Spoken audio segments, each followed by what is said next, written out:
P T I نے white paper میں نون league دور کے غلط اعداد و شمار جاری کیے۔ وزیر خزانہ اسحاق ڈار کی نیوز کانفرنس، کہا کہ پی ٹی آئی نے 2018 میں شرح سود 7.5% ہونے کا جھوٹ بولا۔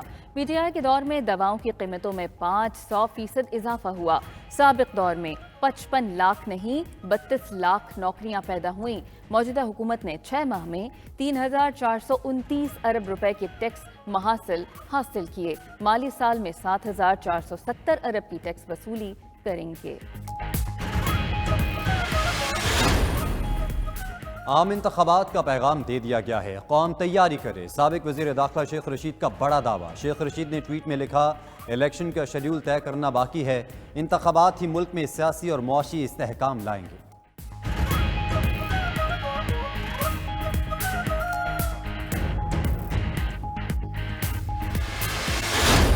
کراچی میں حلقہ بندیوں پر پیپلز پارٹی اور ایم کیو ایم کے درمیان ڈیڈ لاک برقرار۔ سندھ حکومت نے حلقہ بندی میں تبدیلی سے انکار کر دیا۔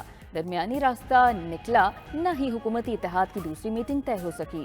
نون لیگ کی متحدہ کے وفد سے ملاقات سے معذرت۔ ایم کیو ایم نے حکومت مخالف جماعتوں سے رابطے شروع کر دیے۔ ایم کیو ایم کے وفد کی ادارہ نور حق میں جماعت اسلامی کے رہنماؤں سے ملاقات۔ جماعت اسلامی نے ایم کیو ایم کے احتجاج میں شرکت کی دعوت مسترد کر دی۔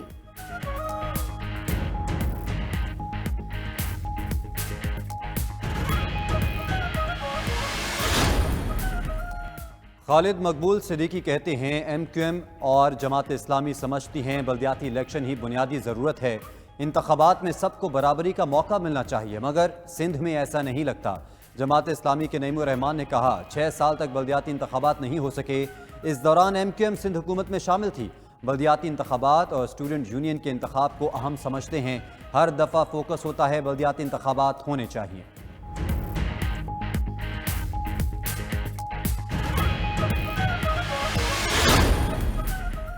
پی ٹی آئی پنجاب میں اختلافات، 3 ارکان کا وزیر اعلیٰ کو اعتماد کا ووٹ نہ دینے کا خدشہ۔ زمان پاک میں اجلاس میں 3 ارکان پر انگلیاں اٹھائی گئیں۔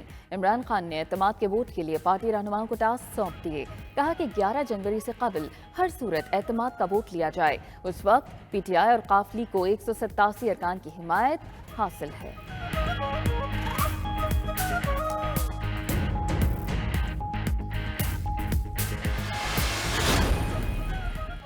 عمران خان نے تحریک انصاف کی سربراہی سے ہٹانے سے متعلق الیکشن کمیشن کو نوٹس چیلنج کر دیا۔ لاہور ہائی کورٹ میں دائر درخواست میں موقف اپنایا۔ الیکشن کمیشن اختیارات سے تجاوز کر کے پارٹی عہدے سے ہٹانے کی کارروائی کر رہا ہے۔ پارٹی عہدے سے ہٹانے کے لیے غیر قانونی طور پر نوٹس جاری کیا گیا۔ عدالت الیکشن کمیشن کے نوٹس کو معطل کرنے کا حکم دے۔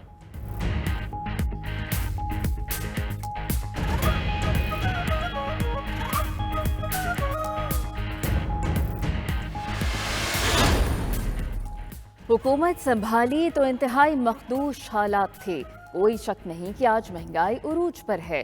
سیلاب نے اور بھی بڑا چیلنج پیدا کیا۔ وزیر اعظم شہباز شریف کہتے ہیں کہ محدود وسائل کے باوجود متاثرین سیلاب کے لیے 100 ارب روپے جاری کر چکے، مزید اربوں روپے درکار ہوں گے۔ جنیوا کانفرنس میں دوست ملکوں کو شرکت کی دعوت دی ہے۔ وزیر اعظم کا سندھ میں صحبت پور کا دورہ، متاثرین کی بحالی اور تعمیر نو کے کاموں پر بریفنگ لی۔ ماڈل سکول کا افتتاح کیا۔ شہر میں 12 دانش سکول بنانے کا اعلان۔ ملک کو درپیش چیلنجز سے نکالنے کے لیے ہنرمند پاکستانیوں کی مدد لینے کا فیصلہ۔ حکومت نے champions of reforms network کی تشکیل کا آغاز کر دیا۔ وزیر اعظم شہباز شریف نے ٹویٹ میں لکھا کہ ہنرمند پاکستان ملک کا فخر ہیں، جنہوں نے عالمی سطح پر اپنا مقام بنایا۔ اتحاد تنظیمات مدارس پاکستان کے وفد سے گفتگو میں شہباز شریف نے کہا، مدارس کے بچوں کو مفت تعلیم، رہائش اور خوراک کی فراہمی میں مدارس کا ہاتھ بٹائیں گے۔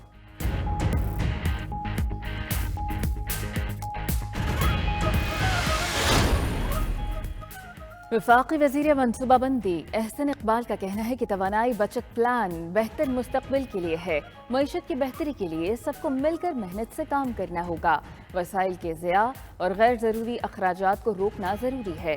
گزشتہ حکومت نے منصوبے مکمل نہیں کیے۔ حکومت کی تبدیلی سے جاری منصوبے بند نہیں ہونے چاہیے۔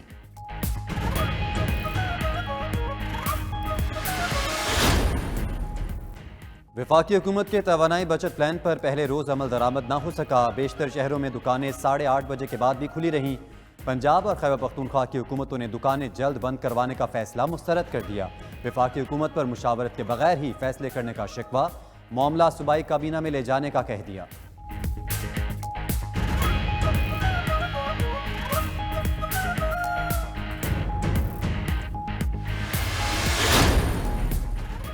رہنما P T I Asad Umar کا کہنا ہے کہ دسمبر میں برآمدات پچھلے سال دسمبر سے 17% کم رہیں۔ اسحاق ڈار 3 بار وزیر خزانہ بنے اور تینوں بار ملک کی برآمدات کم ہی رہیں۔ ٹویٹ میں اسد عمر نے مزید لکھا کہ افراط زر بھی 23.8 سے بڑھ کر 24.5% ہو گیا۔ مہنگائی کا طوفان تھمنے کا کوئی نام و نشان نہیں۔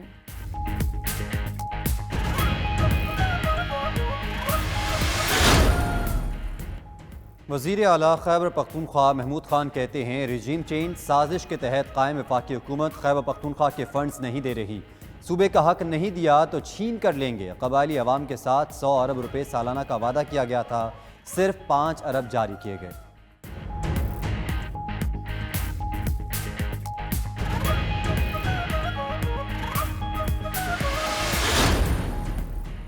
وفاقی وزیر طارق بشیر چیمہ نے آٹا مہنگا ہونے کے ذمہ دار صوبوں کو قرار دے دیا۔ کہتے ہیں ملک میں گندم کا کوئی بحران نہیں، صوبائی حکومتیں گندم کا اجرا نہیں کر رہی، جس کے باعث قیمتوں میں اضافہ ہوا۔ وفاق سے کسی صوبے نے گندم کا مطالبہ نہیں کیا۔ طارق بشیر چیمہ مزید بولے کہ درآمدی سویابین مضر صحت ہونے کے باعث کلیئرنس نہیں دی جا رہی۔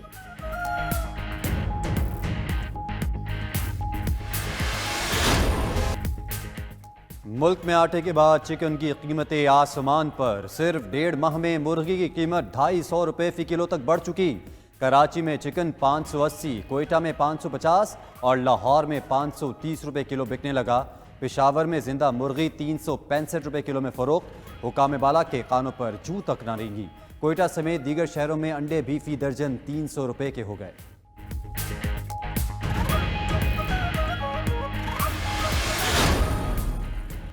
یوٹیلیٹی سٹورز کارپوریشن کا ملک بھر میں سپر، منی مارکیٹس اور سہولت بازار بنانے کا فیصلہ۔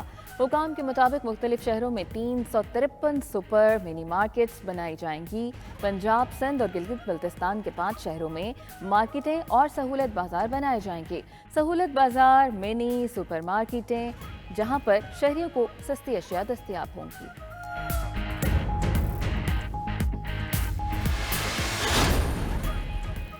وزیر اعلیٰ پنجاب سے اقوام متحدہ پاپولیشن فنڈ کے کنٹری نمائندے کی ملاقات۔ پاپولیشن ویلفیئر کے لیے باہمی اشتراک کو مزید مؤثر بنانے پر اتفاق۔ چودھری پرویز الہی کا محکمہ بہبود آبادی کی منظور شدہ خالی اسامیوں پر بھرتی کا بھی اعلان۔ Pakistan kidney and liver transplant institute میں Chaudhry Pervaiz Elahi institute of post graduate studies کا سنگ بنیاد بھی رکھ دیا۔ فاطمہ جناح میڈیکل یونیورسٹی کے نئے بلاک کے لیے 10 ایکڑ اراضی مختص کرنے کا اعلان۔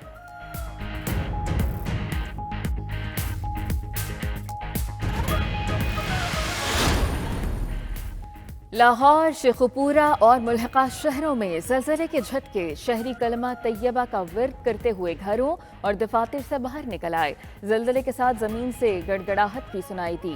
زلزلہ پیما مرکز کے مطابق ریکٹر اسکیل پر شدت 4.3 ریکارڈ کی گئی۔ زلزلے کا مرکز شیخوپورہ سے 20 کلومیٹر دور تھا۔